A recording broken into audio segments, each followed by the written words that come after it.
यह एक सुनहरी भैंस थी जो पानी में रहती थी, लेकिन सबको पता चल गया। जमींदार ने देखा कि यह सब सोने का बना है, तो वो इसे अपना बनाने के लिए लालची हो गया। जमींदार ने सुनहरी भैंस को घेर लिया। उन्होंने उसे पकड़ने की कोशिश करते हुए कोड़े से पीटा और उसकी गर्दन में रस्सियां बांध दी, लेकिन उन्होंने इसे कम आंका था। यह बिना रुके डगमगाती रही, धुएं और धूल से घिरा हुआ।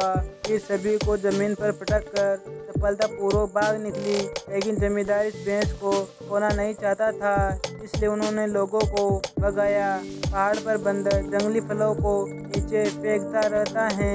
आशा है कि भागने का समय बढ़ाया जा सकता है। हालांकि सुनहरी भैंस की गति बिजली से भी तेज है, लेकिन जमींदार के लोगों ने जल्दी ही उसके पास में घात लगाकर हमला कर दिया। सुनहरी भैंस की दौड़ने की प्रतीक्षा करे, फिर बाहर निकले और सुनहरी भैंस की बंट पर तीर मारो। हर कोई यह सोचकर उत्साहित था कि यह सब सौभाग्य है।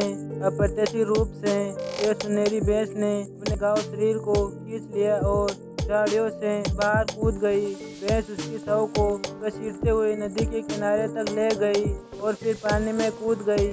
फिर आसानी से दूसरी किनारे की ओर बढ़ गई। इस समय जमींदार जंगल में सुनहरी भैंस को खोजने के लिए लोगों का नेतृत्व कर रहा था, लेकिन जमीन पर केवल सोने के टुकड़े हैं जिन्हें सुनहरी भैंस गिराती हैं। आखिर में उन्होंने खाली हाथ ही जाना पड़ा। सुनहरी भैंस एक घर के आंगन में आ गई। उसके पैर पर अभी भी तीर लगे थे, इसलिए दर्द के कारण वह गिर पड़ी।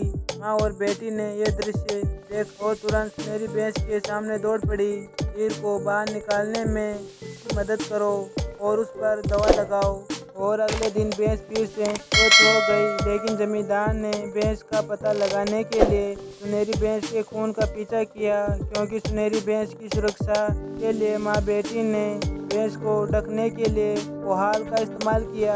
हालांकि माँ ने झूठ बोला था कि उसने कभी सुनहरी भैंस नहीं देखी थी, लेकिन मकान मालिक को फिर भी पता चला। उसने भूसे को बाहर निकालने का आदेश दिया और वास्तव में पता चला कि सुनहरी भैंस उसी में छिपी हुई थी।